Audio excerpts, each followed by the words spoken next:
Hey, yo, what up? What up? What up? I think we live, man. I think we are live. What's up, everybody in the chat? I need some action in the chat right now just to show that we're live. You know what I mean? What's popping, y'all? So, yeah, let me know what's going on. I'm here. I'm Rob Markman. You know, it's not a podcast. It's just my thoughts. It's not a live stream. It's just my thoughts. But I got my brother with me. I got my brother Wayno, man. You know, we've been talking about doing this a long time. And you know it's weird because like we friends in real life, like we speak every day, and we'll be like, "Yo, we're gonna do one," and then we just end up talking about basketball. Like we never like set it up, or we'll talk about whatever's going on in hip hop, and we'll just change the subject. But we actually never ever set one of these things up. Facts. What's going on, my brother? How you doing? How you feeling? I'm chilling. I'm good. I'm just setting this up. I'm just making sure what to say. You say we got 31 watching. That ain't enough, man. Go. Okay, they in here now. Tell a friend. Tell a friend. Let's go. Lit. Y'all see the Nick Grant challenge? Jid King Mitch wants to know. No, we'll get to that we'll get to that in a second. I saw it. What it do? Let me just send it a final tweet out. Real quick. We're gonna do a proper introduction. All right, yo, what up, big fans of y'all both? Shout out to Devious Minds. That's my brother, Devious Minds. Haran, I see you in the chat, man. What's good, bro? Man, let's see. Okay, I want to get to your thing, King Mitch. But yeah, yo, so Rob Markman, not a podcast. It's just my thoughts for Rob Markman. Appreciate all of y'all for supporting, man. You know, we doing this live stream thing. My brother Wayno, we known each other for years. I feel like 10, if not way more. 10. Way more than 10, bro. Over 10 years. And you know, we I don't know if we get into the story, but the whole reason I'm on, you know, streaming like this and doing all this is because Wayno, we at the same time, I think we ain't really have motion like that, or the motion we had, it was just like a transition. And Wayno was like, I'm about to kill the content game. And you started showing me all the equipment that you bought. And I was like, well, hold on, what's that? And I started getting the same equipment you got to set my thing up. You know what I mean? No, facts, man. It was crazy because, you know, I think like even what it is that we doing, it came from a sense of like not desperation, but like frustration a bit, right? It was like we were doing our thing media wise, but we was kind of falling into the space where it was like you said, it wasn't that much motion. It was a bit stagnant. And what I was noticing is that like we would have to wait, right? Like every time we wanted to talk about something or do something, we got to wait for somebody to hit us up so we could do something. And it was like, nah, bro, we got to start just going for broke with it. I've been wanting to do this for years, but I mustered up the courage last year. And that's a fact. Like we was talking, I remember you showed me the first bread you started to make off of this, man. I was like, oh, word, we can make money. And remember, it was like we just was so hyped.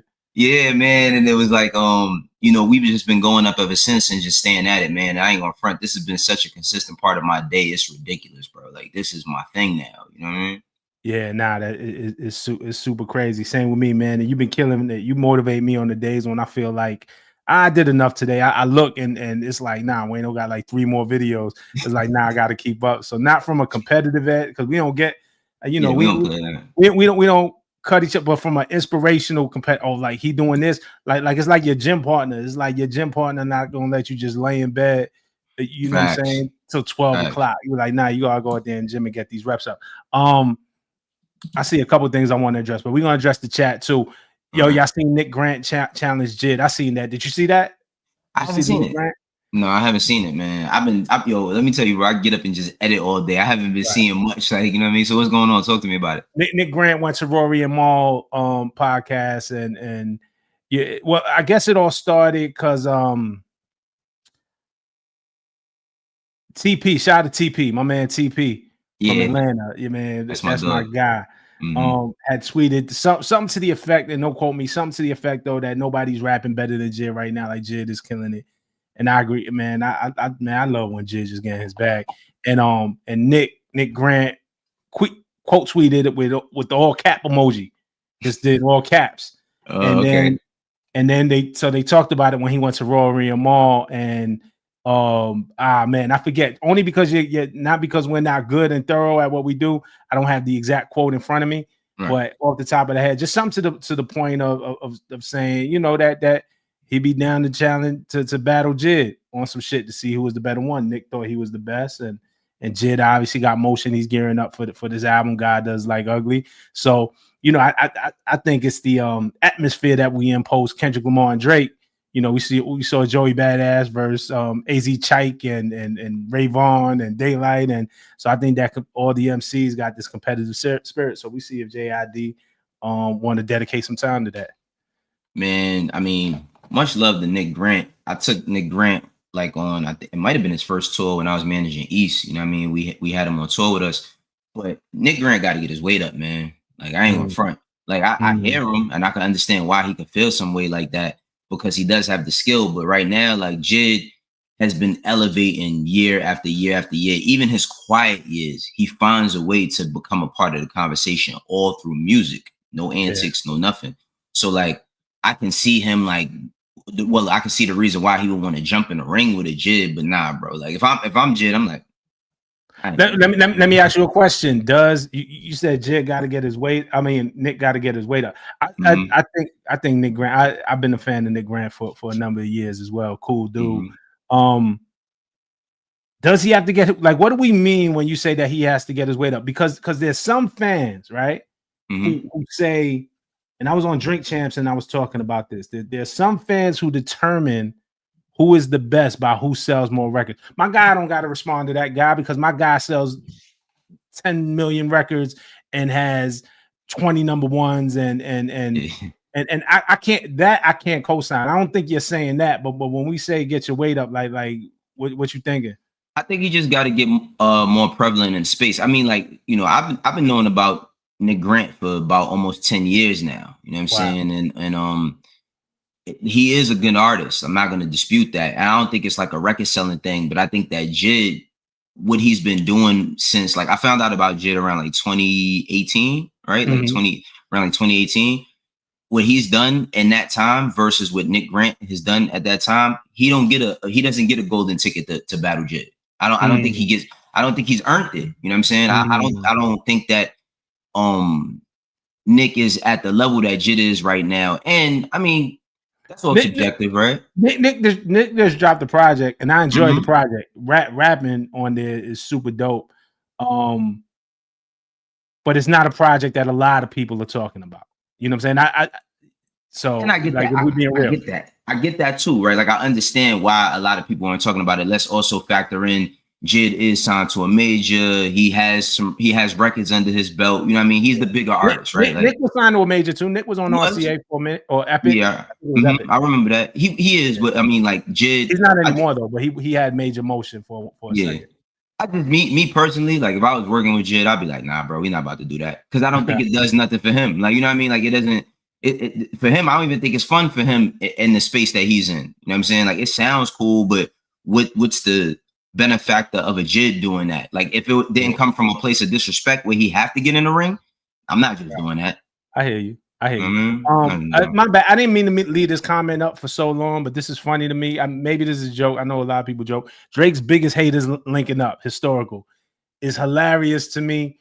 You and I could definitely take a joke. It's cool. But I'm not a fan of people just saying things. You're gonna have to back it up. So you're gonna have to show me the hate. You know what I'm saying? You're gonna have to show me the hate. Hey man, we just call it like we see it. You know what I'm saying? But it's a lot of that in here. Hey, shout out to my man Vince Valhalla, man, was good. Shout out to Miranda. Oh man, Miranda's joining us. Miranda's over there across the pond. You know what I'm saying? What's popping, everybody? I know there's a lot of motion across the pond too. I know Skepta started some shit this week. You know what I'm saying? Yeah. Yeah, man. I like Skepta a lot too. I like Skepta, but I don't know how this goes, bro. Like, I never, and this is not me being an asshole. I never considered UK versus US. Like it had just never crossed my mind that would be a thing. So when he brought that up, I was like, oh, that's interesting. I didn't know there was a debate. You know, yeah, me either. I mean, like we always have our debates about like our coaches and stuff, but I never thought of because I think that what do they call battling? They call it clashing, right? Clashing. Like, yeah, they call it clashing, but it's like they do it on a stage. Don't they do it on a stage, like kind of like a URL, but they do it with beats and all of that stuff? I'll be lying if I. Yeah, I mean, I think I've seen like a sound clash, like I seen an IG reel. I saw an IG reel. Yeah, I seen an IG reel one time, and it was a girl doing it, and I was like, damn, she went hard, right? But does he mean that, or does he mean like song for song, bar for bar? You feel me? Like, right. I wonder what that looks and sounds like, because from our standpoint, I just think that the accent is not gonna permit the majority of people to give Skepta any grace, bro. Like, they're not going to try to get, and Skepta could rap his ass off, but they're not going to try to give him no type of grace. Right. Nah, I feel you. Shout out to Sweet Butter, Gemini, HBUC Media. That's my people, said they got their money on Jid. Of course, y'all from Atlanta. Atlanta stick together. They talk about Harlem stick together, man. Don't nobody stick together like Atlanta. No, facts. Nah, but Jid, go ahead. Jid is nasty. You want to talk about Harlem? See, here's the funny thing. Here's the funny thing about me and Wayno. I said this before. Like, we always plan to work, and then we just end up sidetracking, talking bullshit in the group chat. So I've been giving Wayno a hard time these past couple of weeks on the back of this Jim Jones Nas situation. I'm just like, between Jim Jones, like, Harlem is looking bad. I think it was like the same week. It was like Jim Jones. It was Jewels with the shiesty, only like half. Yeah, the half shiesty. He looked like Radioactive Man from Blank. They was calling him Blank Man too. Man, it's crazy, bro. You know, it's always Cam. I say the only ones in Harlem left who ain't is Wayno and Biggs. It's a few of us, man, but yeah, we notable. You know what I'm saying? Because ASAP Rocky, man, I was rooting for him, and then he popped up with like the Dorothy from Wizard of Oz shoes, bro. Yeah, I was like, yo, what's going on? Like, on a fashion tip, bro. I mean, he always to do something extra and crazy. But yeah, man, this gym thing, man, with Nas is just, to me, bro. And we both done episodes on it on our channels. I was actually on Lil Williams Underground Lounge podcast yesterday, and I was talking with them about it. And my whole thing with Jim is like, I love Jim. You know what I mean? That's my guy. All that excluded, though. Like, let's forget about all of that. We talking about Nas, bro. Like, what are we doing here, bro? Like, Nas is a Ferrari. Like, you know what I'm saying? Like, what are we talking about, bro? Like, I don't know why people keep playing with Nas' name, man. Like it's crazy. Shy Knows wants to know, did you see that Kiriko trying to hate on Clipse release and their album leaks? I seen that on Twitter today.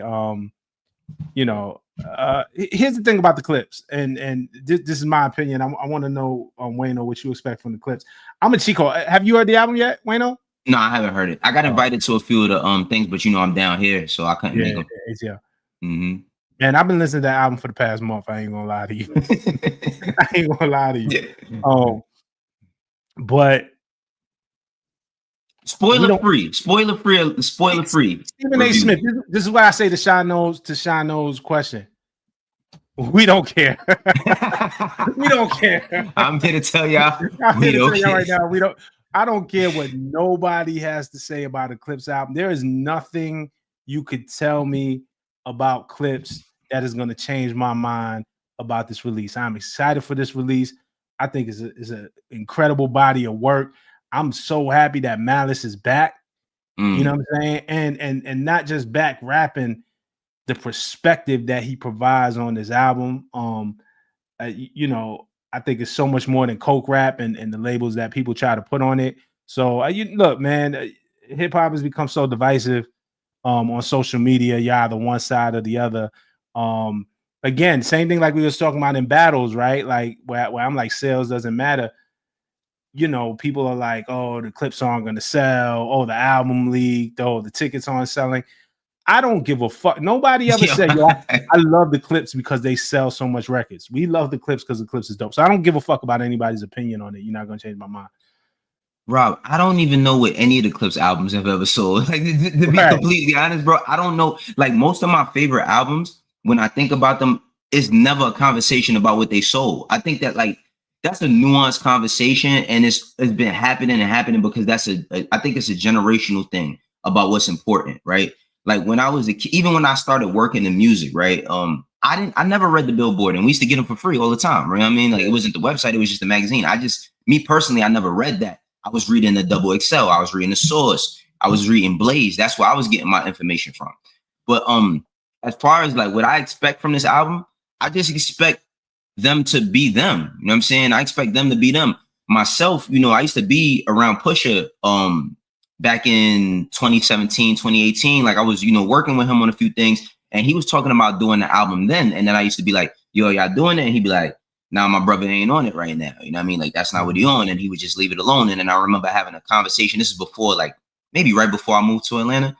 In 2021, and I asked him about it. He was like, yo, we finally gonna start working on it. You know what I'm saying? So to see something like this come to fruition, I could care less about the sales, how it's playlisted, all of that stuff. I just want to hear raps. And I think like for us, that's at our core. You know what I mean? Like I just want to hear raps and dope songs. Nah, I feel you, bro. I'm the same way. Yeah, man, you just not gonna change my mind, man. But the Clipse album, I mean, I can't wait for people to experience it. I have my thoughts. I'll share them on the channel on Friday after it drops. But that man, I fuck with the album, man. That's it, man. And my fandom, yeah, it just never mattered. You know, a lot of my favorite, like you said, a lot of my favorite shit. I don't know what it sold. Yeah. Like, you know, a lot of my shit did like shit like. When Illmatic came out, like it didn't do shit. When Big came out, you know what Big's first week numbers were? Like Big wasn't like it was trash. Like it wasn't like by today's standard. Like to your point, bro. And I only noticed the numbers because it's such a big conversation about how it blew up. But Juvenile's 400 Degrees, it did 5,000 the first week. 5, went on to sell 5 million. You know what I'm saying? But classic album, bangers, hits. You know what I mean? I remember shout out my man Dre Washington, man. I was working in the mailroom and he was a cat from the Carolinas, but he was in New York, so we used to work together. So he used to put me on to all types of Southern music. And yeah, Juvenile album. Like I had like High was out, but I was like, man, I don't know. Like I fucked with High, but I was like, I don't know if I'm gonna do the whole album. And then during my lunch break, matter of fact, at the beginning of the day, he was like, here, just hold this. So I started playing the album top to bottom. I'm like, yo, this shit is crazy. I went out on my lunch break the same day. Now I gotta buy this. So I went to Disco-Rama in New York. If you're from New York, you know about Disco-Rama. Bought the album and I came back and my version had the whole remix on it. And my man was so mad, like, how I put you on and you got the version with the whole remix. Right. You know that's when you could, that's when like, you know, when things started popping, they would add a bonus on like what's that, like Silent Murder on a cassette for Illmatic, you know what I'm saying? Yeah. The exclusives depending on where you get it from. Absolutely. Swift Dreamer, I want to shout out Swift Dreamer. Thank you, bro, for the super. He says much love and respect to Joyner Lucas. But if a UK versus US battle was a thing, I'm looking for King Los or Lupe to rep for America. Okay. Los is nasty. I mean, Lou is nasty too, man. Shout out to Lupe, man. I just did something with Lupe over at Genius a couple months ago. But don't sleep on Joyner, man. When Joyner get in that bag, you know what I'm saying? Joyner can rap, man. So shout out to you, Swift, though. Thank you. My man Gage, what's up, Gage? He says, love that it's a shared album. Trust Clipse Pharrell is for real. Gage is an MC, by the way, man. Definitely click on him and check out his stuff. Like when Gage leaves comments, they kind of be bars as well. Word, so shouts out to Gage. Shout out to my man Gage. And do me a favor, you know, we got some people, man. The live is definitely picking up. Y'all gotta please go subscribe to my man Wayno's channel. It's at Wayno119. Facts, yeah, Wayno119, yes. Please subscribe to that channel, man. Get them subscribers up, man. Like that's important. So first of all, we love the supers. I know Wayno does the lives too, and so we appreciate it. But on a day-to-day basis, it's that subscriber base. Is the way y'all watch, when y'all engage, when y'all leave comments. So please like this live stream. Definitely go and subscribe to Wayno, man. Please. Thank you. So appreciate that, Roc. And yo, brother, question. This is a quick guy. You got because I wanted to throw something in there. Go ahead. So, what's this? Yo, so I mean, this is gonna be a great week. We got the Clipse album dropping, and Superman is dropping too. You going to see Superman? Yeah, I'm gonna go see it at the mall. Man, I'm trying. Tomorrow I got a full day, so tomorrow I'm working tomorrow. I'm gonna go work in the office on Thursday in the city. Our brother Charlemagne the God is signing comic books. Charlemagne put out a comic book with Dennis Cowan, who Dennis Cowan, if y'all don't know anything about comic books, like surely y'all know Static Shock. Like Dennis Cowan is an amazing artist. He created Static. Before he was Static Shock, the cartoon, it was a comic book called Static. Dennis Cowan is the OG. So Charlamagne partnered with Dennis Cowan. They did a graphic novel. He's going to be signing it tomorrow in the city at Midtown Comics. So I'm working the office. I'm going to go to Charlamagne signing. The Clipse is having the listening. I'm going to go, check out that Clipse event. So I'm not going to be able to see Superman tomorrow. I'm going to try to catch it maybe Friday or Saturday, though, man. I'm super excited to see that shit. Yeah, me too. I want to catch it too. I'm trying to go tomorrow, but if not, I'm going to probably go Friday. Yo, they saying the album's dropping tomorrow, not Friday. Is that true? This one right here. As far as I know, thank you for the contribution too. As far as I know, it's dropping Friday. So Thursday at midnight, if you're on the East Coast, it'll be 9 o'clock on the West Coast. But as far as I know, they haven't released it, moved the release date up. It's still the 11th. Right. You know what I'm saying? I'm gonna scroll through some of these comments. But Wayno, I want to highlight you because you said you were talking about when you first got into business, that you was how you used to get Billboard. I don't want to gloss over that because when you first got into business, I feel like everybody knows, the people who know you know, but when you first got into business, you got into business for one of the most legendary rap labels, collectives ever. Definitely my favorite. You came in with Roc-A-Fella Records. Yeah, man, I came spoiled, bro. I started, it's crazy, Rob. Now I think of that. Almost everything I start at like a high place. Like my media career started at Complex. Like, who starts their media career at Complex? You know what I mean? Everyday struggle was crazy. I remember when you got the everyday struggle shit, I'm like, yo, this is crazy. It's crazy, bro. It's like, but yeah, it started at Roc-A-Fella, man. I mean, great times. And for those who don't know, again, mainly your job, you're A&R over there, right? Yeah, I was assistant. Well, I mean, when I first got there, I wasn't anything. You know what I mean? Right. I didn't even know what an A&R was until like after 6 months of interning, and then once like starting to learn what it was, is like I got a A&R assistant A&R position. So that's why I started out like doing A&R, but at the same time, like I was doing management, but didn't know it too. You know what I mean? Because there's a point in time where like the only way you could talk to Beanie Siegel was through me. You know what I mean? And I was 20 years old. You know what I mean? Like I was 20 years old.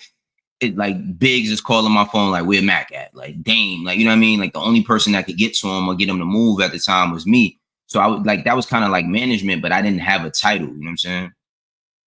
That's crazy, man. And mostly you work with the Philly cats with the State Prop, so it was Beans and the crew. You spent a lot of time with them.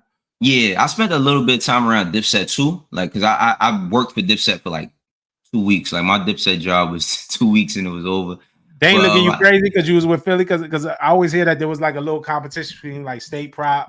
Oh no, not Dipset. Dipset was like Dipset and State Prop had a real close relationship. It was more so like Get Low, like, you know what I mean? We had Get Low, which was Bleak's crew, and Dipset because it's Brooklyn Harlem, and it was like the Jade Cam friction because Cam and them was talking spicy, but it never really was no friction between the State Prop and Dipset, because even if you go back to Hey Ma, right, like Freeways in the video, Diplomatic Immunity album, Freeways featured on it, Young Gun's first album, Cam and Jewels is on there, you know what I'm saying? So they always had like a close-knit relationship, even doing One for Petey, right? Like Cam did a version of One for Petey. Yeah. Oh man, I was in that video too. I was looking at the time like, yeah, that's crazy. You know what I'm saying?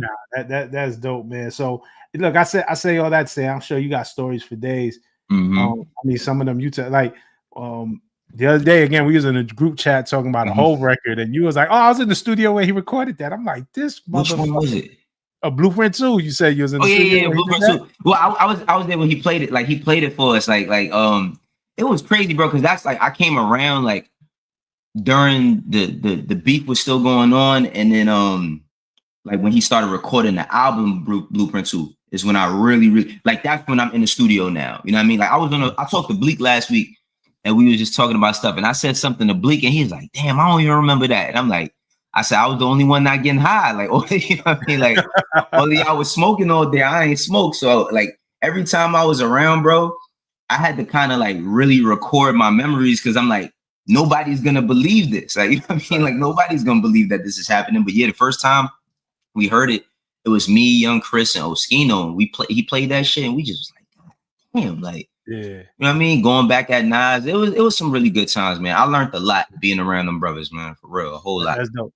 And you know, I say that to say, you know, when you get up on your show now and talk and give your opinion on things, like this ain't, I mean, this brother's seen some things, he's contributed to some things, he's built some things, he's, you know what I'm saying? Like it started at Roc-A-Fella, so imagine where it went from there. So this ain't, man, we talk about this a lot, man. This era of media is, there's a lot of people who say things just to say it. Right. You know what I'm saying? There's a lot of people who just talk to get a reaction, but I mean, when you talk, man, it comes from a place of damn, I know what I'm talking about. I know something about something, you know what I mean? Yeah. But you know what, too, Rob? Even with that being said, I still have been told that I'm doing stuff for clicks. Like, you know what I mean? Yeah. And the crazy thing is like I'm just now, for all the media I've done, I'm just now like starting to understand it and the entertainment factor, how the internet works and all that. So when I'm saying stuff, like I genuinely just be saying it and people think like, oh, nah, I queued this up just so it could go viral or something. I'm like, nah, like that's just me talking. You feel me? Yeah. You know, it's funny. I've actually done stuff. I've actually like avoided talking about things for clicks. Yeah. Like for better or for worse. Like I'm just like, I ain't gonna go here. You know what I mean? But you know, hey, and it's funny the people who criticize you for it. It's like, well, you the one who clicked on it. So you know what I mean? But I think that the another conversation regarding all of that, bro, is like everybody who takes time to record, you know what I mean, shoot, edit, all of that, we do it because we want people to watch it. Now, we're not like myself and yourself, like we're not trying to contrive it, right? Like we're not trying to say, oh, I'm gonna say here just like this so they could pick this part. But we're not doing this shit for nobody to watch it. We're doing it because we would like people to watch it and talk about it and engage with us on it. So it's like when people even say that, to me, that's just an old ass way of thinking, bro. Like, Yeah. like who presses share for it not to be clicked? Like, you know what I mean? That's like telling a rapper, oh, you made this record so people could hear it. Yeah. You rapping so right. you rapping so people can hear you. Fuck is wrong with you? Like, you know what I mean? EB says that we got to start a podcast. Man, listen, it's a lot of things that we, you know what I'm saying? You know what I love about the path that both of us is taking is like we running on side of one another all the time. Like, y'all, man, listen, I could be just waking up. Robert text me like, yo, such and such is going on. You need to get to this now. You know what I mean? Like we need your perspective on this. So like we just concerned with building our own spaces. I think that's what's most important. We've been able to be a part of other things that people have built. Now we're building our own. And if destiny permits us to do podcasts and shows and all that, so be it. But right now we focused on building our own. But not right. And not just part of things that other people have built things for other people. Build things for other people. That's what I really mean. Saying is the real thing. Jerry Maguire says y'all got to convince B-Dot to start YouTube streaming. Man, we be on B-Dot. You talking about we got to convince B-Dot. Y'all got to. Huh? Yo, bro, I've been telling B-Dot for the longest. I mean, shouts out to B-Dot because he has the new show that he's doing. Cover Lines. Cover Lines. He just did a new interview with Boldy James, man. Shout out to B-Dot. That shit moving around, and like B-Dot is one of the ones, man. Like he another one. We talk to him every day, you know what I'm saying?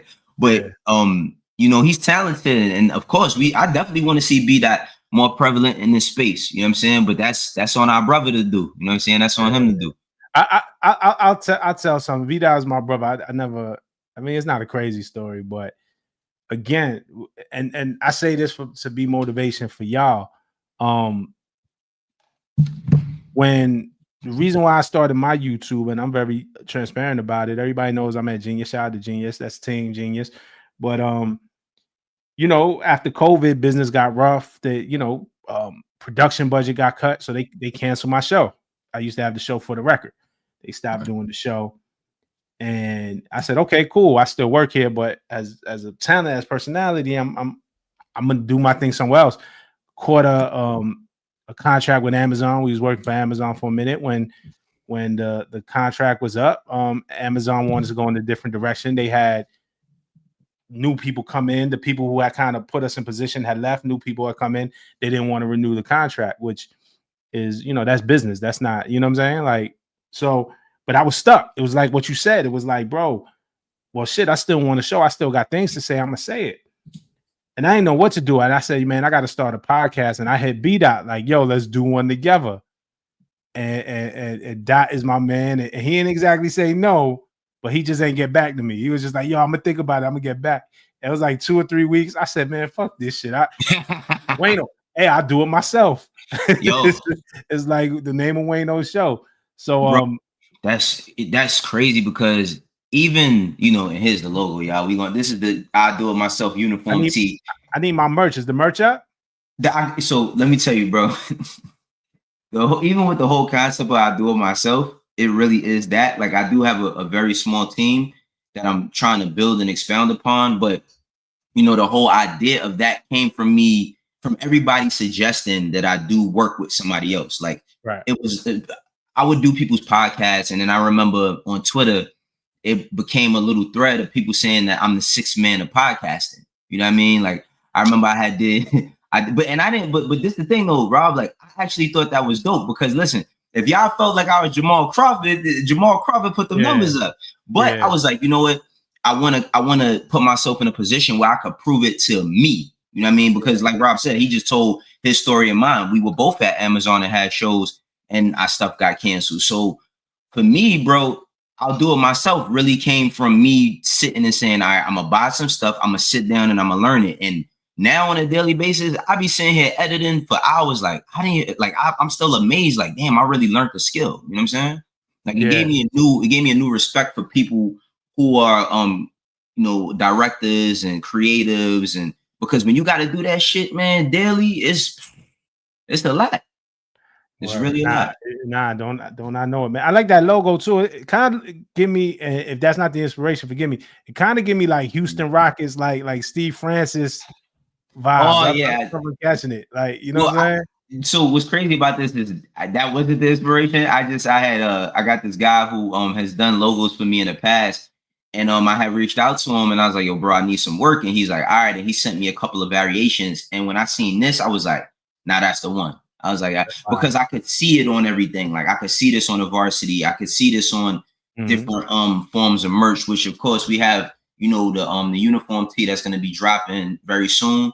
But then it's a lot of different things I'm going to do with merchandise as well. Because I'm going to lean fully into who we are, man. Like we got to do stuff for us. You feel me? Like, facts. Nah, I'm with it. Shout out to It's the Real. Shout out to Eric and Jeff. It says salute for. Well, I don't know if it's Eric and Jeff. First of all, I rarely ever seen them apart. So, right. And I feel like I saw them just last week. We was at the Jesse Reyes concert, man. Shout out to Eric and Jeff. I don't know who left that comment, if it was Eric or Jeff, but they say salute for being trusted voices and carving out your own lanes in a crowded space where more people are concerned with being heard than being solid. Thank you. And same to y'all, man. Y'all really came in the game from the skits from the Now Right days. You know what I'm saying? Like just doing something different than everybody else was doing to doing a podcast out of your apartment, to the new podcast. Check out It's the Real. They got a podcast with the Locks. Insane. Where talk about movies. My favorite is Jadakiss Italian segment. Yeah. They do every week. Yo, shout out to Eric and Jeff, man. It's crazy because we always see like It's the Real pop up, and I never know which one of them it is. So I just always say Eric and Jeff. But those is my guys, man. Yo, we actually got a group chat. Eric and Jeff, man, get back to the group chat. Start hitting me up again, man. Because they used to always just send me stuff like hip hop stuff. We would just laugh and throw jokes about things that was going on. But those were some good brothers. I did their podcast as well. Yeah, that was dope. HHJ TV, thank you. They say rest in peace, Hovain. Yes. Oh man, our brother, man. To our brother, man. There's not a day goes by that I don't think about him.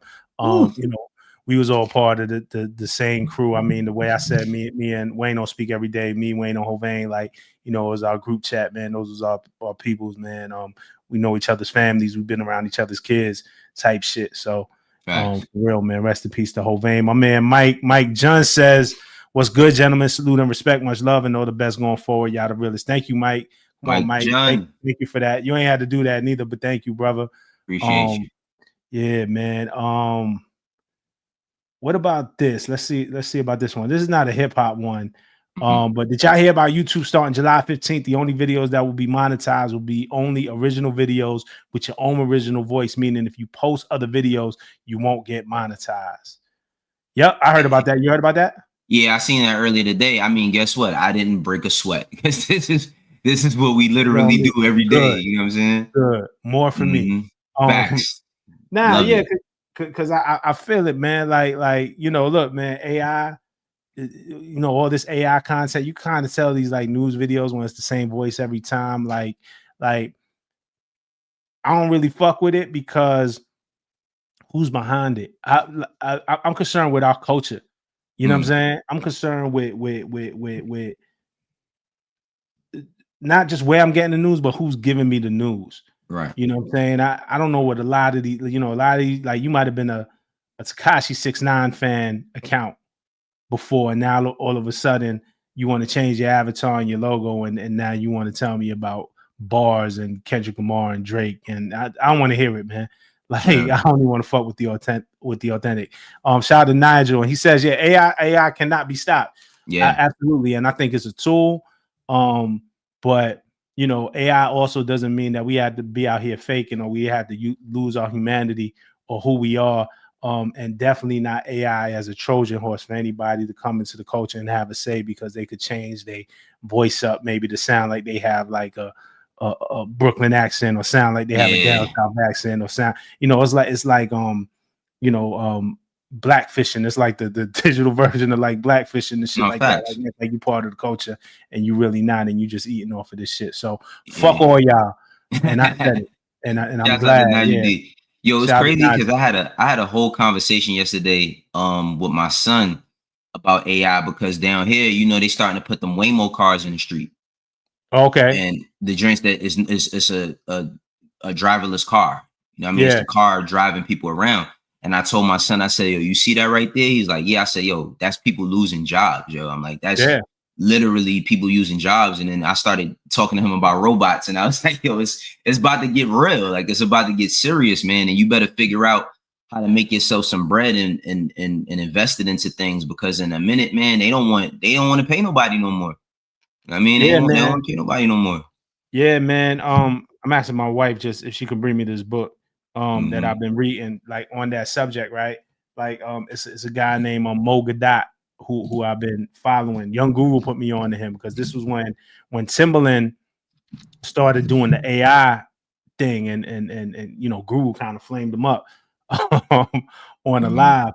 But I've been really looking into this AI. A guy named Mo Gadat. He was the chief business officer over at Google X. So he was in charge of developing a lot of Google's AI. And he wrote a book called Scary Smart. And it talks about AI as a tool, and he actually believes in it, but he's just like, yo, it's going to get worse before it gets better, because it's a tool, but when people use it for the wrong reasons, like what is the benefit of, like in a capitalist society, it's going to be used to increase profits, but what is the benefit of putting so many people out of work? You know what I'm saying? Yeah. So for any of y'all that's interested, but Scary Smart, send that to me, Rob. Yeah, I'm gonna send this to you. But I just started reading it. He did a podcast where he breaks it all down. It's crazy. And I'm not saying that to, again, AI is here to stay. It's not going nowhere, but we got to learn how to use it and regulate it. He goes, I have an idea. What up? Have an idea. How do you guys rate rappers that utilize ghostwriters? They often still receive credit for their compromised talent. I personally don't think they could be accurately rated. Ajo question. One thing I'll say, and Wayno, we'll get you. I want you to weigh in on this, but there's a difference between ghostwriters and writers who get credit. Like technically, a ghostwriter is somebody whose name does not appear in the credits. And I could break that down further if you like. A ghostwriter is literally a ghost. There is no trace of him. I know guys who have written records who have no credit anywhere. You wouldn't even know. And then an artist, and particularly I'm a rapper with a writer, if you look in the credits, you can kind of see it sometimes. So but what do you think? How do you rate rappers that use ghostwriters or writers? I guess you could tackle both. I ain't gonna lie, bro. being an A&R, sometimes I don't even want to speak on like certain stuff that I know, bro, because it would break a lot of people's hearts as to their favorite rappers having writers. You feel me? I think that the context into how do you rate these artists depends upon what conversation you having. Are you having a conversation about who's the best or the most skilled, etc.? If we having a conversation about skill, it's hard for me to put people in there who have writers. Because you still have to have skill to deliver, but the job is already done. You feel me? Now, if we talking about like the best, I don't know if I could really consider you one of the best. You still could be one of the best, but I don't know. It's a very slippery slope. And I feel like the term like ghostwriter, the way it's interpreted is almost like freestyle, right? Like people be like, oh, they don't freestyle anymore. Like nobody in the past 30 years, well, I'm not going to say nobody, but most 99% of the artists that you hear don't rap off the head when it's time to freestyle. They have written verses, right. So it's like ghostwriter is like ghostwriters, like you said, Rob, are literally ghosts. You don't see ghosts. You don't know about the ghosts, but the ghost is there, right? Writers though, they penning everybody's shit nowadays, man. I ain't gonna lie. I mean, I ain't gonna say who because it's not for public. But you told me a couple that just like it broke my heart. For me, it hurts because I like specifically with rap, because I think rap is so much of the story and the perspective. Like I'm not broken up if Whitney Houston didn't write all her songs. Yeah, because nobody could fucking sing like Whitney. Like Whitney's talent is her singing. Beyonce don't be writing that shit neither. Like, yeah. And, but rapping and you know, finding the right pot, you know, whatever, like all that's a skill. Also, a voice is a talent, right? But or God-given voice, but really penning that perspective is what I really love from my favorite rappers. So it does break my heart. I mean, you know, I just say it, even they're gonna call me a hater. I'm not. You know, the Quentin Miller stuff and Drake, when that first broke, you know, remember that was a big deal. Yeah, because the public hadn't heard about it. You know, before hearing the Quentin Miller reference tracks, I may have only heard.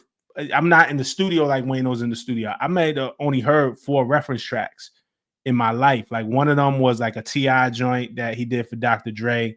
Biggie doing Queen Bitch for Lil Kim, which is ill. I love that shit. That shit make me laugh every time I hear Big counting Lucci playing with my coochie. Like this shit is ill, but you know that's Big, dog. So the Quentin Miller thing was shocking. What I will say about that is, one, Quentin did get his credit. Quentin was credited on those. A lot of people didn't get the physicals, but if you got the physical, he was credited on those. And in hearing the Quentin references, I wouldn't have heard, like, if I would have heard that, I wouldn't have. Drake heard it and said, "Oh, I can turn that into this." Because to me, there was a big difference between what I heard on the reference and what the end product of Know Yourself was, right? Or Energy or something, like whatever what one of those ones was. So there's a talent where you could hear some raw shit and be like, "Oh, but no, this is where I'm going to take it." So you know, but it's tough.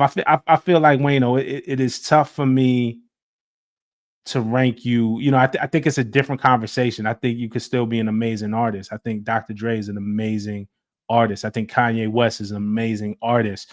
But then when we just talking about like a rapper's rapper, like maybe you're not in that conversation. And then it gets even more tricky because there's some artists like Drake who has writers, but then will do 4 p.m. in Calabasas on his own. And that's kind of a mindfuck because it's like, yo, you could write and you could fucking rap, but which one is which? So it's tough, but I man, to me it's 2 different lists. Like you could be a great artist and I can still enjoy you, but I love a rapper.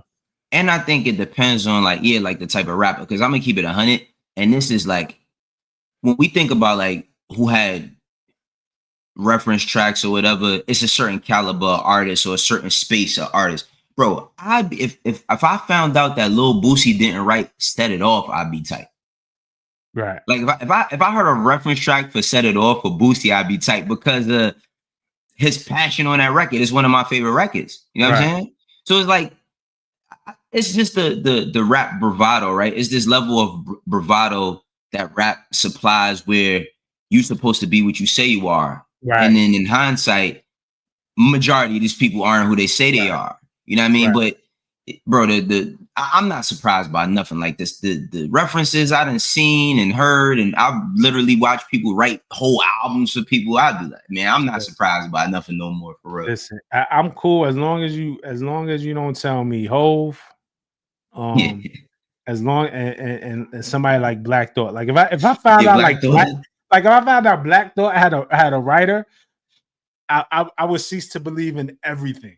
Like, bro, if I'd be like that with Jadakiss. If I found out Kiss, like, bro, if I've seen Kiss, like Kiss, nah, bro. Styles, like Styles, those type of MC Styles, all of them.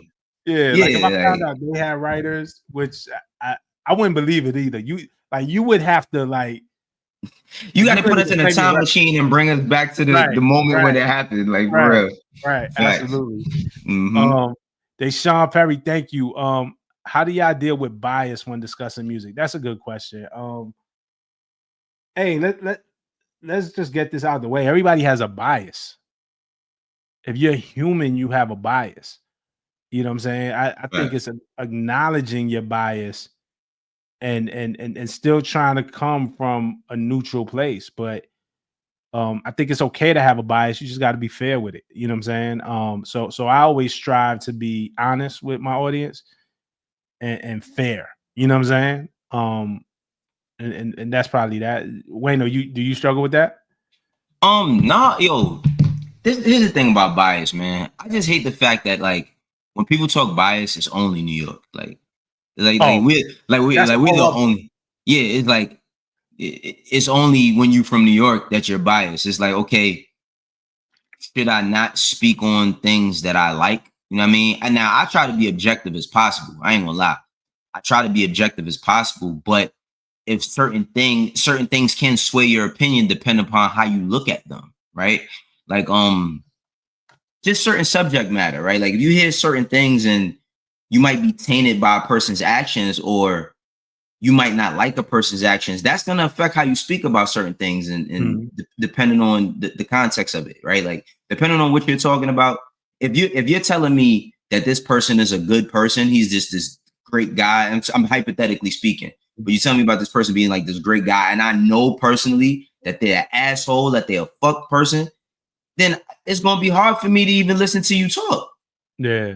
You know what I mean? So it's like, it depends on the subject, but I'm straight up and down, bro. I don't care. Like what I've noticed about what it is that we do, it's people that whatever it is I say, it's people that love it and it's people that hate it. As long as you listening, we good. That's it. I mean, gotta make you feel something. Facts. But I feel you on that New York bias. Like that should be getting me. They be like, oh, you got a New York bias. I'm like, and Atlanta got Atlanta bias, and the West Coast got West Coast bias. Yeah. And New York, the only place that's not allowed to have an opinion. I saw we spoke about this. We saw a clip floating around. I don't know if y'all saw it of the brother Ray Daniels saying that New York don't respect the Ying twins the way we respect ODB. God. And you Rob, let me tell you about that too. I never heard a comparison. Here's my first thing with that. When did and I love ODB, but when did ODB become this person that we respect because he's this great rapper? It's been his personality. It was always his personality. 85% of why I love ODB is his personality. When I became an adult and I listened to his bars, I used to be like, he's saying some crazy shit. Yeah. I don't really like the bars so much, but I like the personality of the record. But he made great records. He made it work. Like Brooklyn Zoo is a great record. Timmy is a great record. You know who's the modern day ODB? You know when I figured it out, there was a clip of Kodak Black in the club last week, picking his nose, and then he wiped it on some girl's hair. It was like a white. Did you see that shit? But everybody, yeah, I seen that. But like everybody, there used to be a thing, right, where people used to say, "Who's the ODB of the crew?" Right? Like Freaky Zeke was the ODB. Freaky Zeke was the ODB of the Diplomats. Emilio Sparks was the ODB of State Property. Like the ODB person, that it was about the personality. So when he started saying, and the Ying Yang Twins, and it got me to thinking because, bro, let me tell you, I've been to I don't party anymore, but I've been to a lot of parties and I've been to a lot of block parties and all of that. And when Ying Yang Twins comes on, nobody's like, yo, turn that shit off. Nobody does.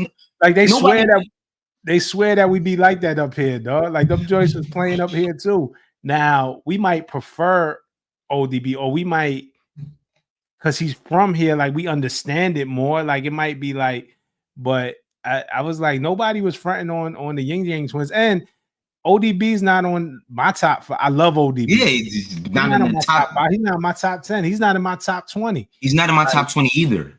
So just it was a weird comparison. It's a weird, but that's one of the things that just was like, it just blew minds, because even like you said, right, like with ODB, I mean with the Ying Yang Twins.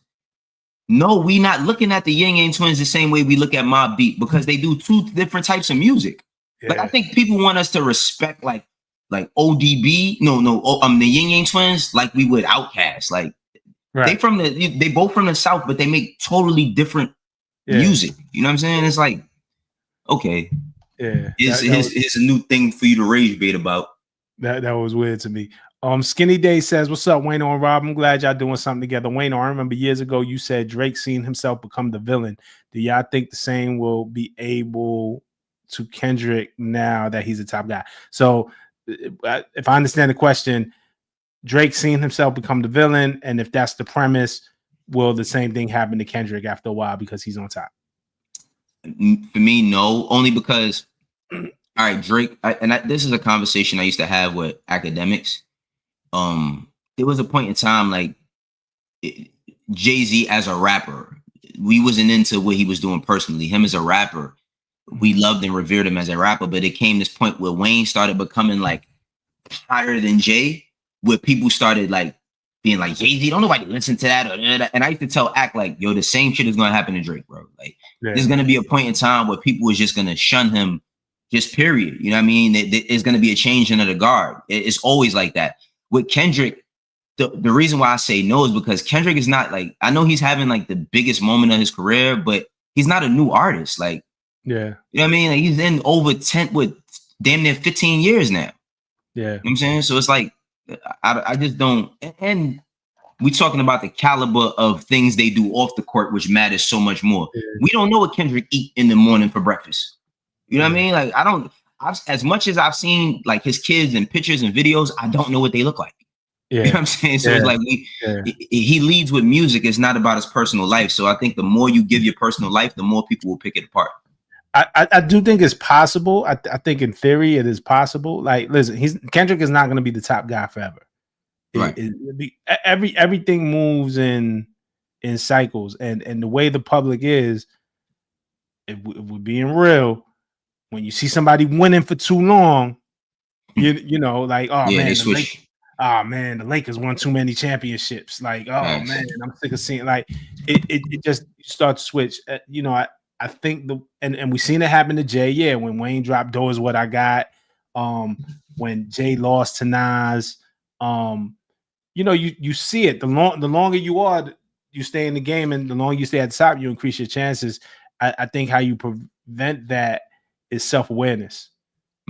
Is knowing about who you are, what the perception is, and how you're moving. So, and I think Kendrick is super self-aware. So I think if anybody could avoid it, Kendrick can, but I also just think it's unavoidable. I just think it's you went for too long. But I could see Kendrick bowing out, getting out the way. Like, just like, you know what?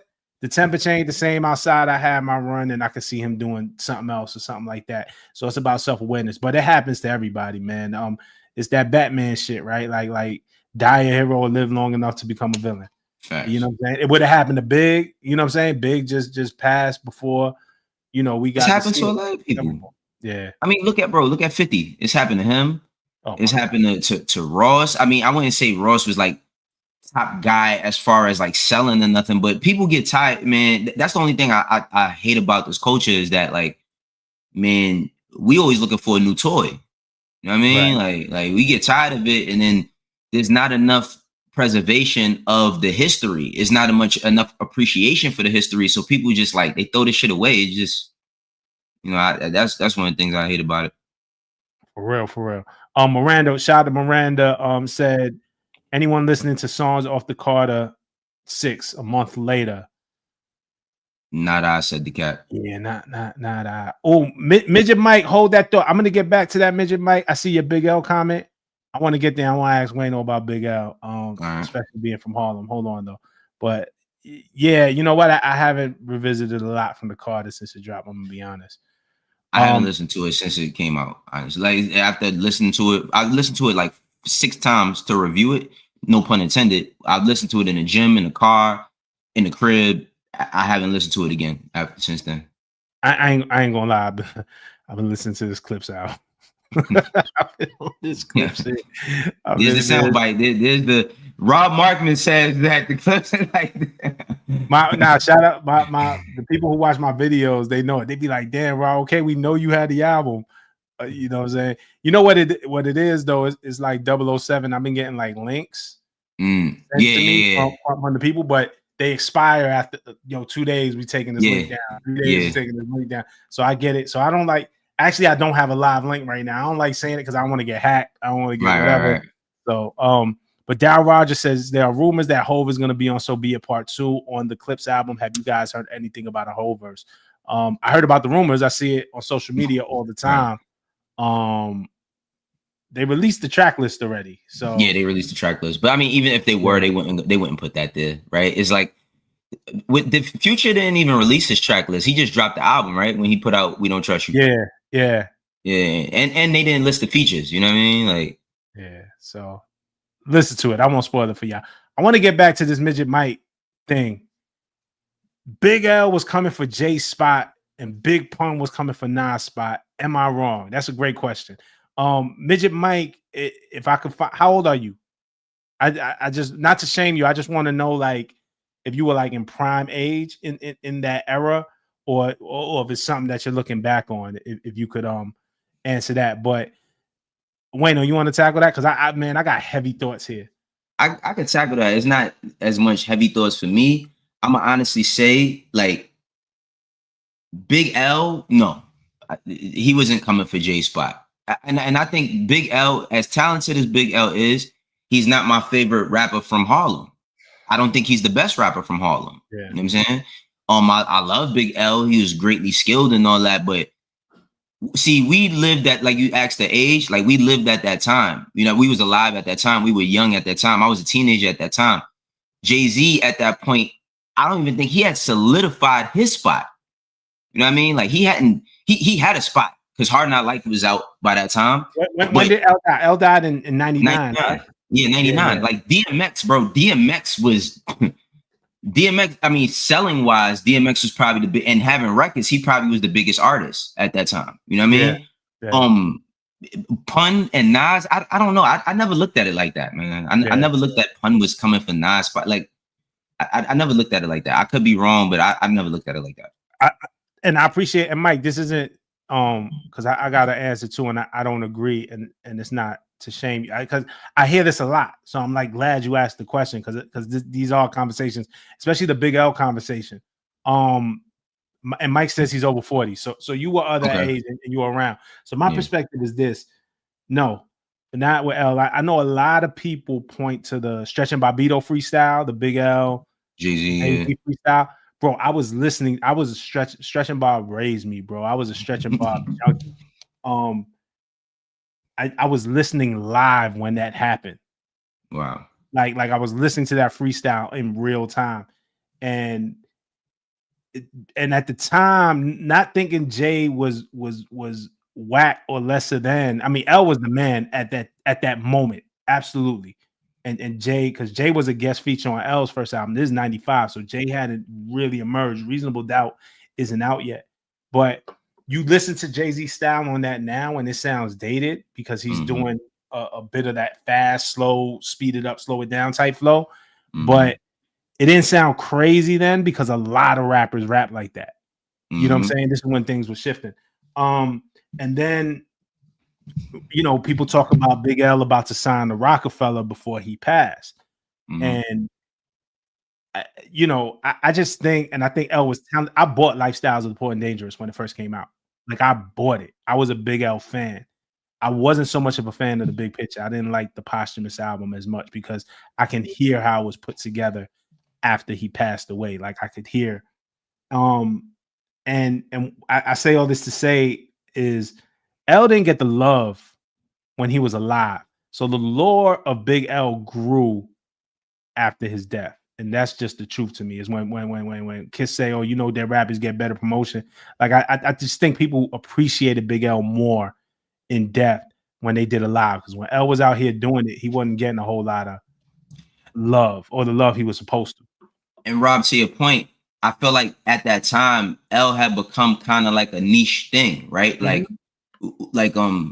We talking about 95 through 99, right? Like at that time, Mace coming from Harlem being like larger than life after Big passes, Pac passes, Diddy becomes a big, artist with the No Way Out album. The Bad Boy and the Family, No Way Out, all of that. Mace and then Cam, if you look at even their videos and listen to their music compared to L, it was like night and day. And L put them on. They was both on L first album. Yeah, you know what I'm saying? Because they all from the same block. Like all of them is from the same block. They grew up playing ball together. They went to school together. Like they really know each other. But their music was like night and day. Yeah. You know what I'm saying? And I see a lot of people, they have this lore and affinity. Like, they run tours through 140. If you get people all around the world that take that L picture in front of the mirror, I think that's amazing. I think that's great. But L was like he was kind of like in this pocket within the game, but not in the game. You know what I'm saying? Yeah. Like he was there, but he wasn't there to me. I tell you one L had the first album, Lifestyles of the Poor and Dangerous. Mm-hmm. The first single was Put It On. I love that single. He had the Helly Hansen in the video. Everybody wanted that Helly Hansen. You better flee hops and get your head flown 3 blocks. L keep rappers heart pumping like Reeboks. Like, dog, when he said I got chicks that make Tony Braxton look like Whoopi. Like, he was talking crazy. B-Dot is in here. Oh, shout out to B-Dot, man. Shout out to B-Dot. B-Dot, what up, bro? What up, brother? So then L's second single after that, I don't know if you remember. A lot of people don't remember this. L's second single after that was a single called MVP. Yeah, I remember MVP. I'll be MVP, the most valuable poet on the MIC. MIC, yeah, I remember that. He used the barge sample. So that record started taking off after Put It On, MVP. So that was the beat to MVP. Was the bar shit? And then Big came out with the One More Chance. The same sample. Blasted that shit out the water. It was just wrong place, wrong time. Once Big dropped One More Chance, it kind of stopped the motion on L's second single. Facts. You know what I'm saying? Shout out to Big Heck. Thank you for the support. What B-Dot talking about? And what up? And the pun versus Nas, they were just in different brackets, bro. They was in different brackets, but I will say, bro, because I just did something recently, like on my block, and this dude asked me, like, what's the soundtrack of me growing up around here? And I said, because I'm from Spanish Harlem, bro. When pun was, I ain't gonna front like, oh my, Rob, bro, because I grew up in the epicenter of the Puerto Rican festival. Yeah, 119th. Yeah, so it's like I'm in between both the train stops. So you got to get off on this side or this side to walk through to get to the festival. Bro, when It's So Hard came out and Still Not a Player, growing up over there, I don't think I've heard a song more playing on Lexington Avenue, playing on the east side than those two songs from Pun. I think Pun, another thing that I loved about Pun was his personality. He had a great personality, you know what I'm saying? But his life was cut short. I mean, who knows what he would have become? You know what I mean? I always felt cheated because I never got to interview Pun. Like I came into the game late. Like I interviewed all the terror squad, everyone. Remy, when Ren first started, Joe, Sace, Cuban.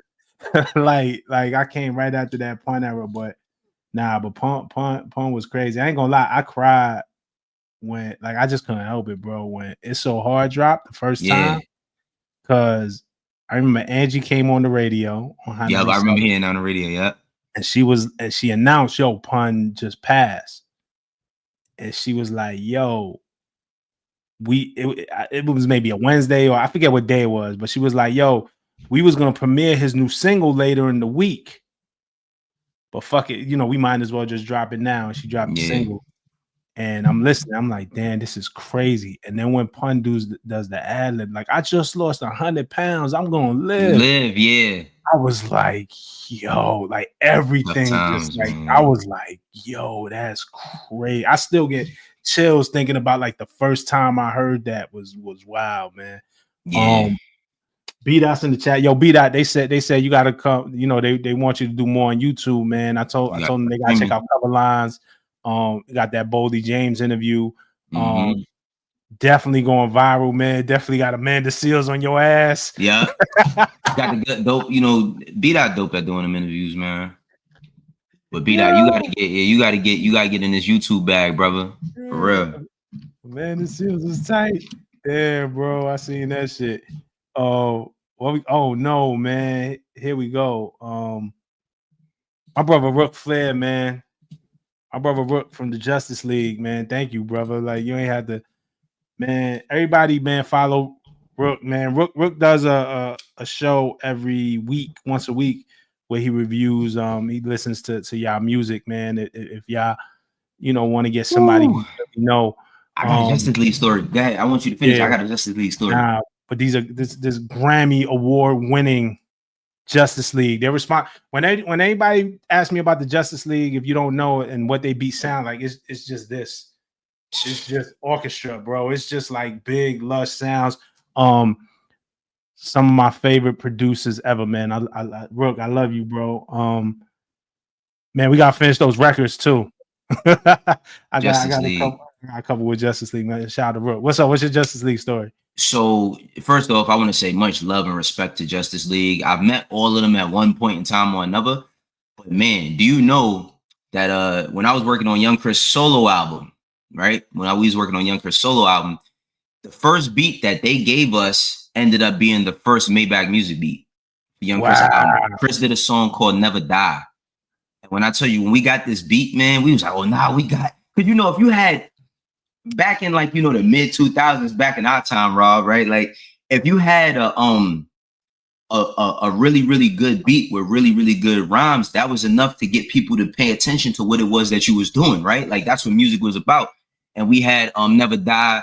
Of course, we didn't know how to handle the business. We shot a video for it and all of that. And they ended up sending that same beat to Rick Ross on the Triller album for the first Maybach music song. That's crazy. But damn, man, y'all shot the video and everything. I wonder if Rook do that. I mean, they did what they were supposed to do. I would have, if I was managing them, we wouldn't have gave it to Young Chris Nepa. You know what I mean? Yeah, that's crazy. Especially when you see what Maybach music becomes. I ain't gonna lie. Justice League is my people's, man. I definitely lost the beat or two to Ross, where they was like, "Hey, Ross heard this. He's going to what can you say?" But man, what can you say? League always took care of me, always showed me love. I just like to see them win, man, because I think I just love that sound. I love the way they like elevated, hip hop. And then I ain't gonna lie, not on some hate, like, damn, I'm gonna say this. I heard the new Ross joint with Pharrell, and I was like, man, he need a Justice League joint. Justice League, bro. Listen, Pharrell too. I said he need a Justice League joint. Rob, I ain't gonna lie. Right now, I'm missing musical beats, bro. Like I really, of course, you've seen the stuff that I've been doing. You know what I mean, with these verses on my IG and my YouTube channel, and I'm just.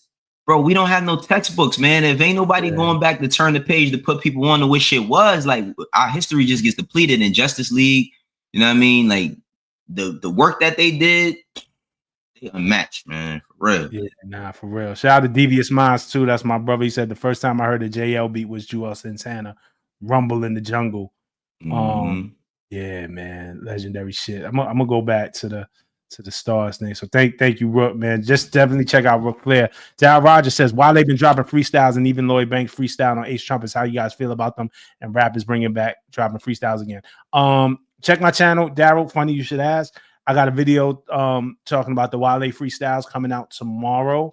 I just got super busy today, but you're gonna have that first thing in the morning. But yeah, preview. I love what Wale is doing. I love the fact that he did the pop. what's your phone number? Because that's like a dope classic hip hop beat just because of what All Eyes on Me was. So that's a beat that everybody knows, at least from our era. But that's not a beat. If I'm freestyling, like if I'm going to flex or if I'm doing a mixtape, that's not a beat. That's not the first beat you would think of. Like, yo, pull that out. Let me rap on that. And actually, and no diss to Pop or nobody, but nobody really ever got busy on that beat. Like I felt like that beat wasn't made for getting busy. And I think Wale took a beat that everybody knows and then got busy on that shit. So I fuck with it. Yeah, salute to Wale. I haven't heard the Ace Trumpets Lloyd Banks thing, but yeah, man, I ain't gonna front, man. The music business has robbed us of so much stuff that we used to get, because you used to have to put out freestyles in order to keep your name going, in order to stay alive, in order to be a part of the conversation. And then, it became, if you're gonna put a freestyle out, we're gonna monetize it. You know what I'm saying? So salute to all of the, up and coming artists or the established artists that's going back and tapping into that. Yeah. That craft. Whiz got in that bag too before he dropped Cushion OJ too. Whiz had a bunch of dope ass freestyles. Like, oh yeah. Man, he did that Squabble Up one, might have been my favorite. He did the Kendrick Squabble Up shit. What's his name too? Tyler the Creator. You know what I mean? Yeah. He did Hey Now. Yeah. I thought they should have made that an official remix. They should find a way to do that. Them two, I'm waiting to see them do something together. Like I would love to hear what a record from both of them sounds like. Yeah. The Doomer says oversaturation Drake all up in faces like a chick. All right. They gonna call me the hater, man. I ain't hating on one time, but thank you, Duma. Robert, thank you, bro. Let's do Spicy Cottontail wants to know any advice for new, lesser known artists marketing their music in today's landscape. I wish more people would link with guys like you both. Platforms like yours or my new hip hop media. Much love to you both, man. Now, much love to you. Like, I don't take it for granted that there's so much. The media landscape is so wide open. You can watch anybody. And the fact that y'all choose to be here with us, that shit is amazing to me. So thank you for that. But I don't know, any advice for new, lesser known artists making music in today's landscape? Yeah, I got some advice. I mean, utilize all of these platforms that you on, right? Like it's only in the past year that I said to myself, well, I be on Twitter a lot. I should make money off of Twitter, right? Or I'm on TikTok, or I'm on IG, I'm on Facebook. I should learn how to fully utilize these platforms.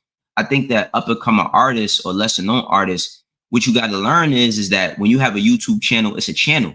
You got to provide content on the channel, but it's direct to consumer. It's your block. They coming to get the work from you. There's no middleman. You know what I mean? When a label gets involved, that's what a middleman is. I'm not going to say you don't need, because I don't know everybody's personal situations, what they need or don't. But if I'm an up and coming artist, I'm going to provide content on a weekly basis. That's what you got to do. People got to see you 15 times in order to see you once. So stay consistent, stay prevalent, put yourself in front of the people, and they going to respond. And as long as you keep doing it, you know what I mean, and do it at a pace that they can consume and they like, you going to grow. Yeah.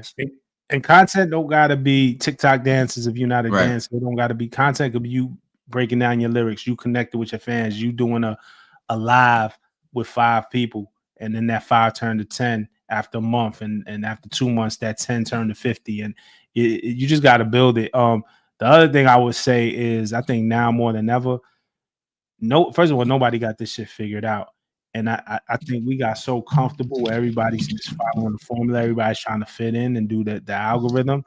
Hey, do what, make the shit that is truest to you. What's the shit that's gonna make you stand out? Everybody's an artist now. What's gonna make you stand out? Look at Doechii, right? Look at the year that she's had, and Doechii been trying to put it together for years. And if you listen to her own music, like Doechii does all types of shit. She had like Persuasion before that. She had the Block Boy, which was more like a radio joint with the Trillville sample and all of that. And then while all the rap chicks are kind of giving us kind of one thing, all the major rap chicks are giving us like one thing, Doechii just went like boom bap, Nissan Altima, like just kind of went left with it, and it made her stand out amongst everybody else. So don't be afraid to be yourself. Don't be afraid to be like a little weird, a little different, because it could make you stand out. Definitely don't try to fit in. Yeah, because nobody your own thing. Your own thing. Midget Mike said, I know it's been a long time coming. Thoughts on Mass Appeal dropping this new Big L album soon. Y'all think it's gonna hit or miss and help out his legacy? I hope it hits. I hope it hits, and I hope it helps his legacy. I like what Mass Appeal has been doing. I like how Mass Appeal. I like what Nas is doing over there and the team over there. Slick Rick just dropped an album at 60. That's a beautiful fucking thing. Like Raekwon is about to come out with an album. We're gonna get a new Mobb Deep album. Rest in peace, Prodigy. I just hope it's done right to protect his legacy. But we know Havoc is involved. Nas is involved. Like I trust it. I think Nas and again that team at Mass Appeal has proven that they care about this shit and they care about legacy. So I got high hopes for the Big L album. Yeah, I mean, I'm always a little shaky about posthumous albums, but I'm here for it. I would like to see a Big L album where I'm gonna be listening to it. But what I really want to see with Big L is like I would love for them to do a series, man. I would love to see a series, a show on Big L's life, not a documentary. There's been who is it? Joey Badass. He had put it up on social media like, yo, y'all should let me play Big L. I think that would be classy. I think that would be dope. His whole style is unique. You know what I mean? On what's that? Raising Canaan.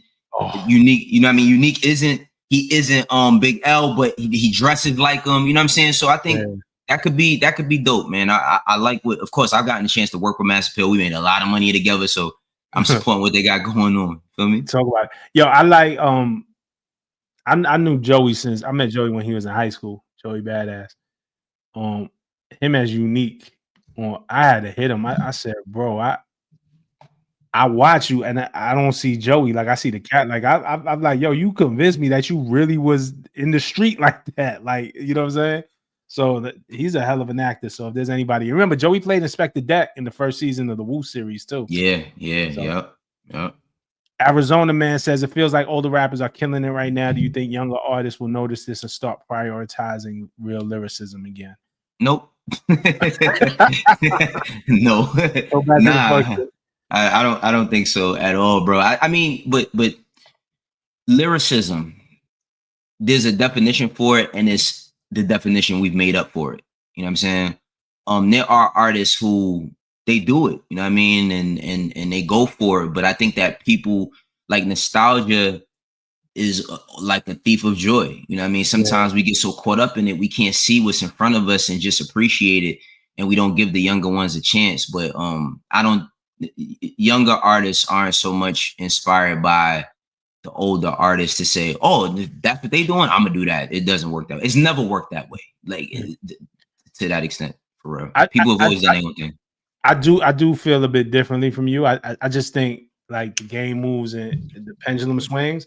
I think it's gonna swing more back to, I don't need everybody to rap like Jid or whatever, but I think rappers are going to have to start paying attention to their content, to what, like, again, people downplay Pac's lyricism, right? I don't necessarily know Pac didn't rap like Twister or something like that, or Jay-Z or something, but Pac had content. Like a Dear Mama was a well written, well put together song, even if it didn't have all the metaphors and similes and whatever. And that goes to the quality of his content.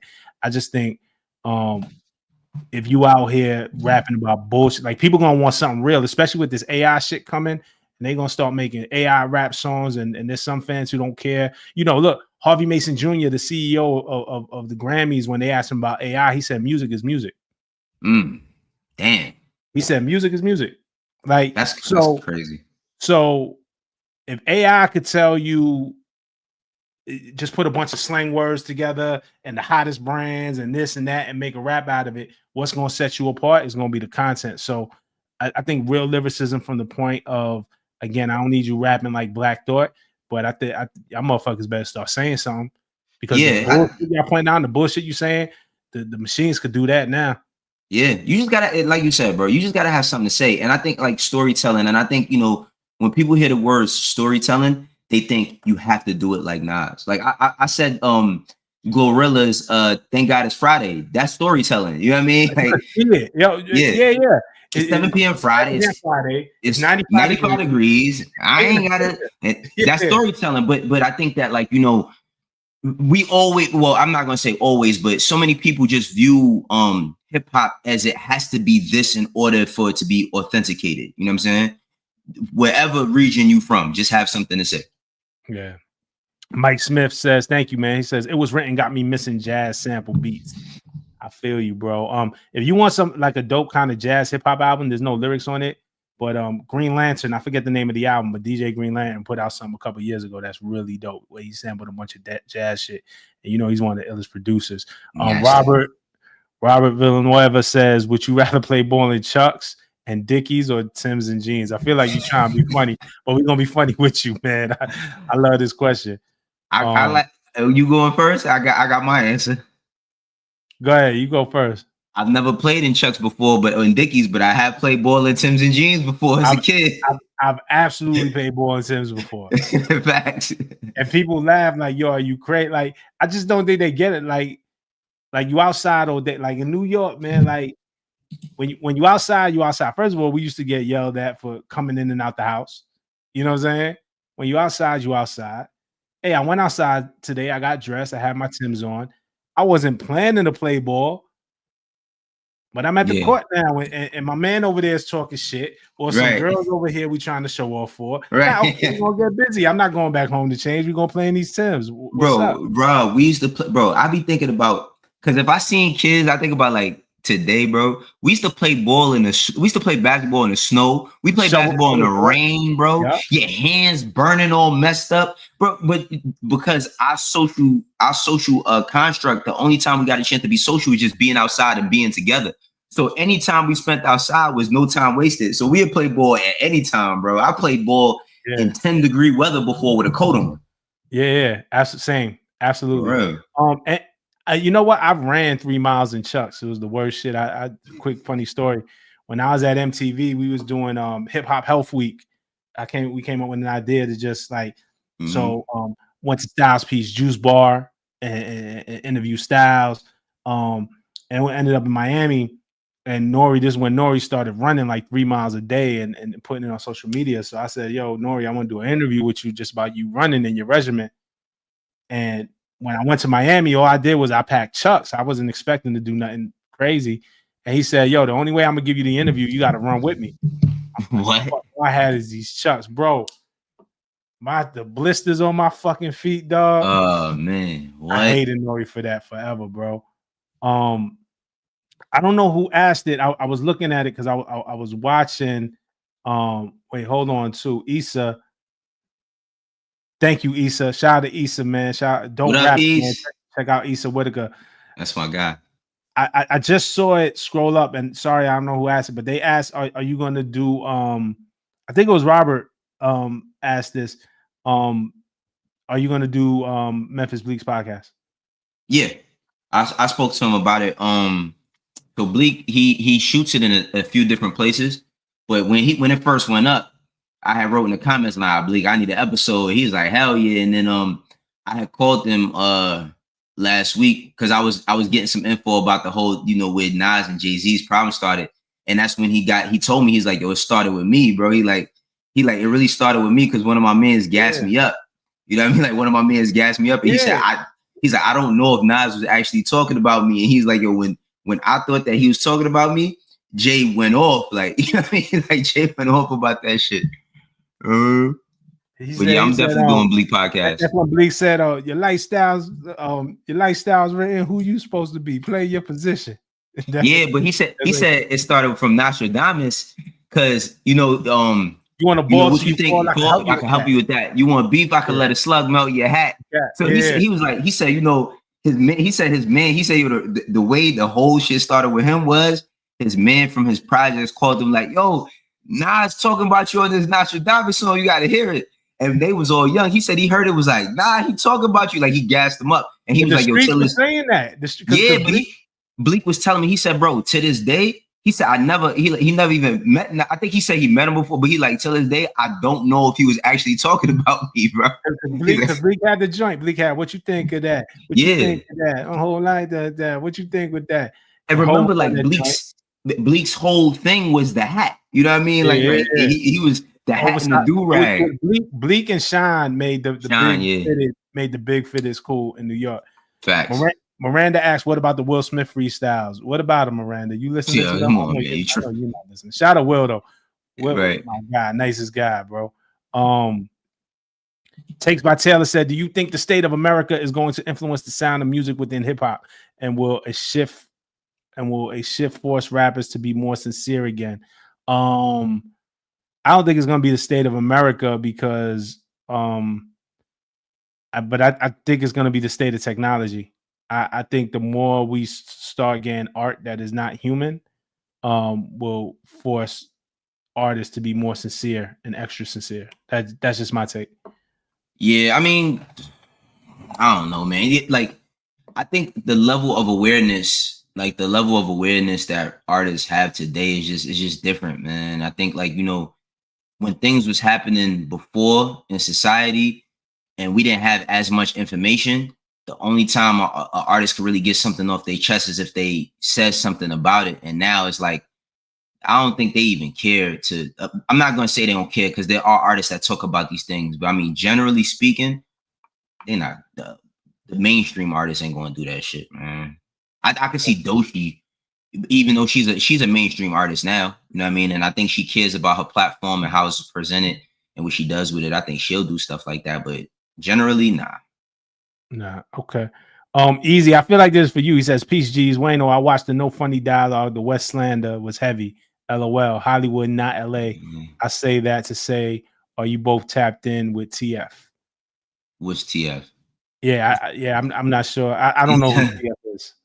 I don't know. And I mean, the West Coast slander, whatever. Listen, man, there's a lot of things I can say about the West Coast, man. I'll start out by saying I love LA. I've never been through the entire West Coast, so I can't speak for a whole entire coast. But I've been to LA more times than I could count. And there's a lot of love out there. I got a lot of people who love me out there. Shout out to my man, Listen to Sin in the chat. Also a dope rapper. Listen to Sin. What up? Wayno, how much time you have, man? I know it's about to be an hour and a half, man. I want to be respectful of your joint. I got another 15. Pause. I got another 15. Real quick, let's see. Run through some of these. Marus Scott. Sorry if I mispronounced that. How did you end up on the Whiz mixtape? I explained this a bunch of times, but basically, Will called me first. Wiz's manager, Will called me first and was like, "Yo, Wiz wants you to be on this mixtape." They was like, "Yo, you know how like on Cushion OJ," and that was my favorite shit. He was like, "You know how we got like the DJ Easy Wider skits? Like, you gonna replace Easy Wider and you just gonna be interviewing Wiz." And I was like, "That sounds dumb." I was like, "I don't want to be that guy because then the fans gonna be mad at me because everybody loved the Easy Wider skits. It is DJ Easy Wider." You know what I'm saying? I was like, "You're gonna take that off and you're gonna put me. Nobody gonna hear an interview, bro. We want to hear the music." And then Wiz had called me. He was like, "Nah, you gotta trust me." Like da. I was like, "Bro, that I don't want to hear an interview in the middle of a mixtape. Like that's crazy." But nah, you gotta trust me. So that was my man. I trusted him. Even after I recorded it, I was high as hell. I was high for 3 days, man. I will never smoke with Wiz again. After that, I'm not really a smoker like that, but I will not fuck with Wiz again on some smoking shit. Even after we recorded it, I was like, "Bro, I don't think we should do this. I don't like it. I don't like the way it came out." Wiz was like, "Nah, trust me." And then him and E-Dan put it together. Shout out to E-Dan from ID Labs. And that shit was a classic. The way they put that together made so much fucking sense. It was incredible. I didn't see the vision. I just trusted Wiz's vision.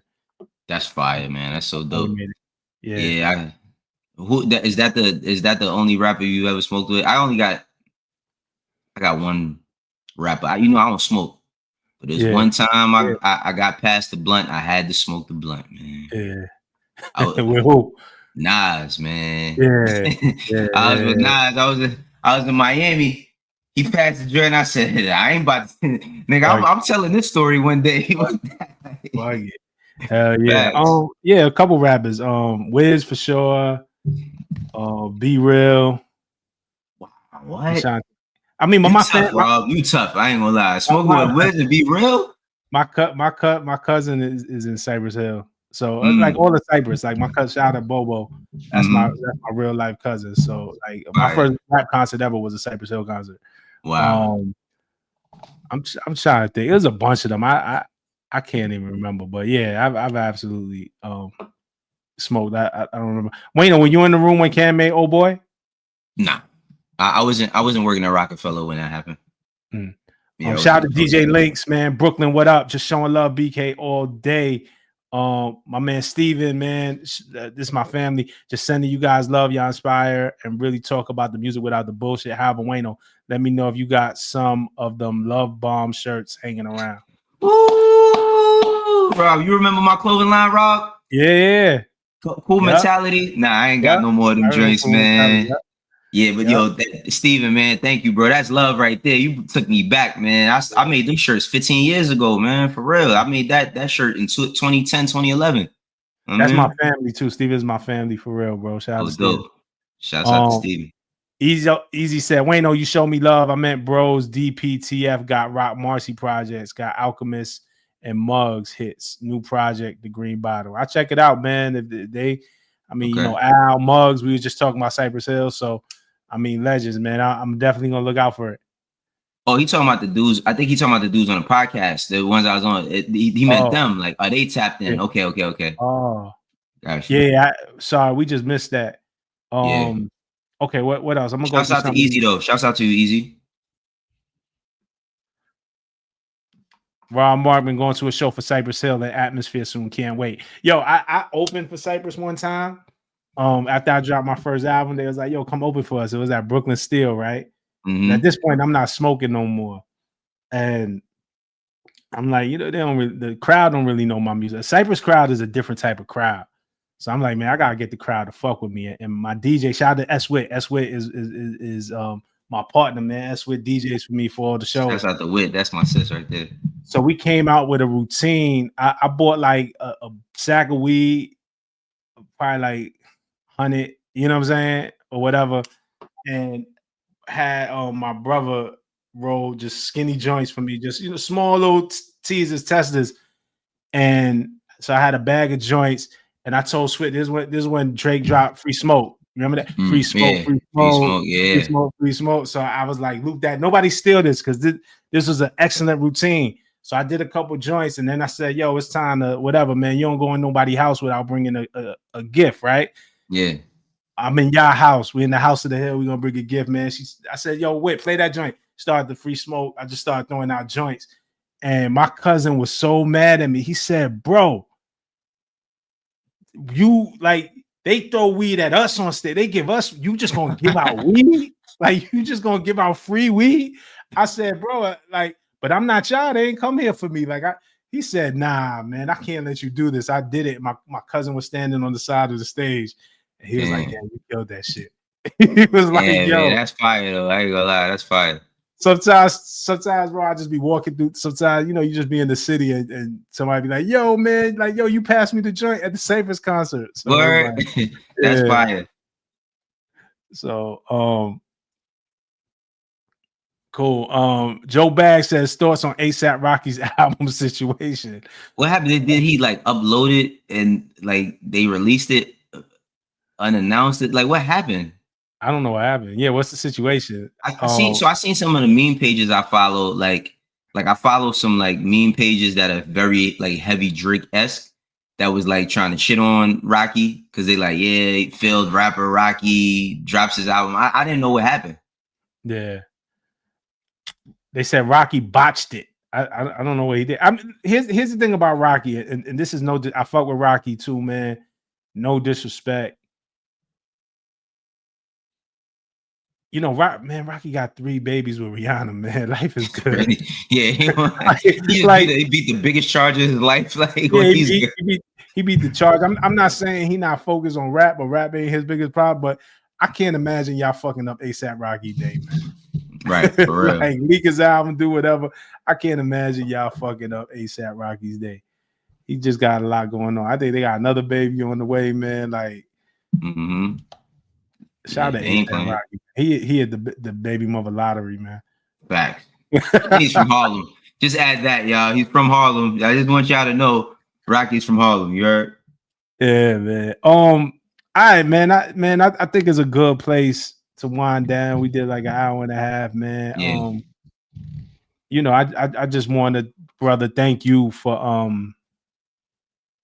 man, for just being you, bro. Like, I mean, this is a real friendship, this is a real brotherhood. Like we could do this, and we need to do this more often. Maybe we need to figure out like a regularity to Right. do this and how to cross pollinate our channels. But man, beyond that, bro, it's just your friendship. When some shit is going on, when life is crazy, like, man, I know I could always hit you, man, and we could talk about shit, bro, and Same. really figure shit out. That's why we never get to this, because we just be Yeah, because we talking just about all the other shit.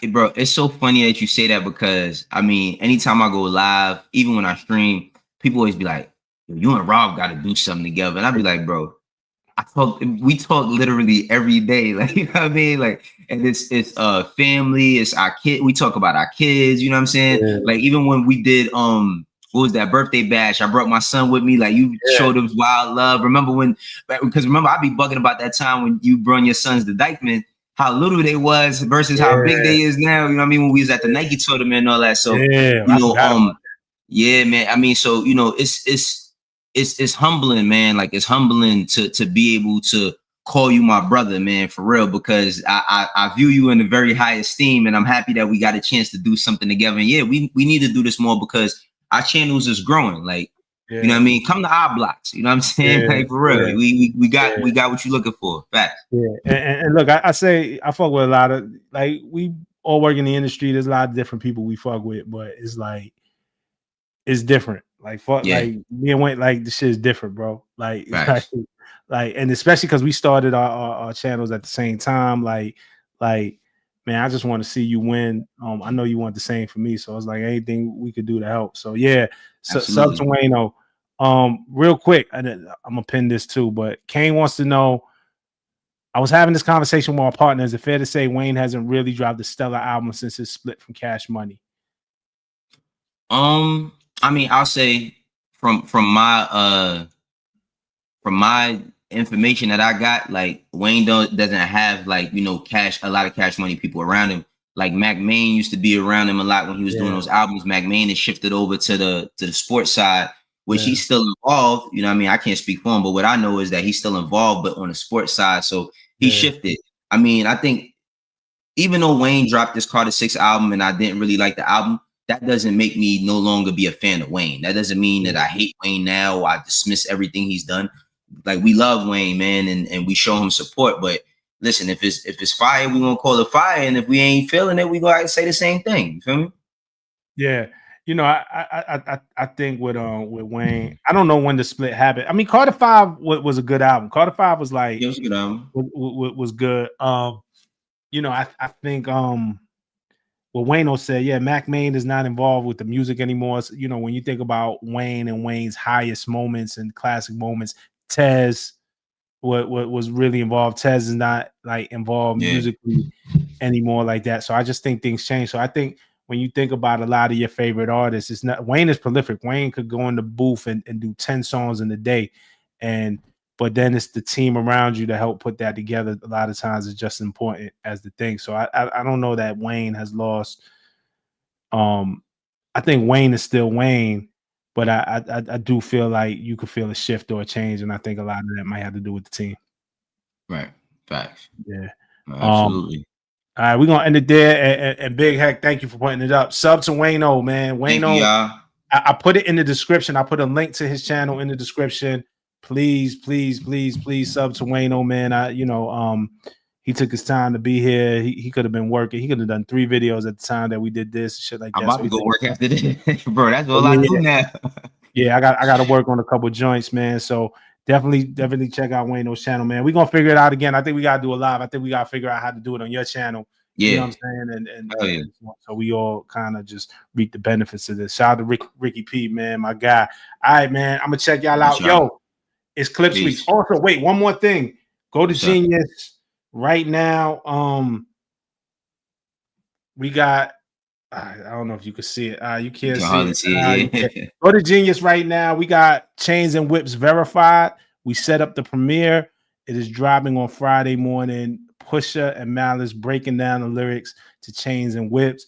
I put together a whole Clipse week at Genius. And so we got a lot of content coming from the Clipse, just them breaking down lyrics and whatnot. So please go to Genius, man. Check out that content. We work really hard on that. And you know, you're gonna get a lot of Clipse talk from me this week. I ain't gonna lie to you, man. I'm excited about this. Yeah, I'm streaming the album tomorrow night. Well, yeah, tomorrow's Thursday, right? Yeah, I'm streaming the album tomorrow night via my Twitch. But you know, Rob put up my channel, so you can sub and you'll get the information. But we'll be on stream listening, and then we'll do a first listen episode that will drop Friday morning. Yeah, definitely go to Wayno's channel. I'm actually gonna be out. I'm probably gonna be at the release party. So I won't be streaming. I want to stream. I won't be streaming. So I need all of y'all, everybody who follow me, everybody who's here now, follow me. Make sure y'all go to Wayno and do that midnight stream of Clipse on Thursday night. All right, y'all. Peace.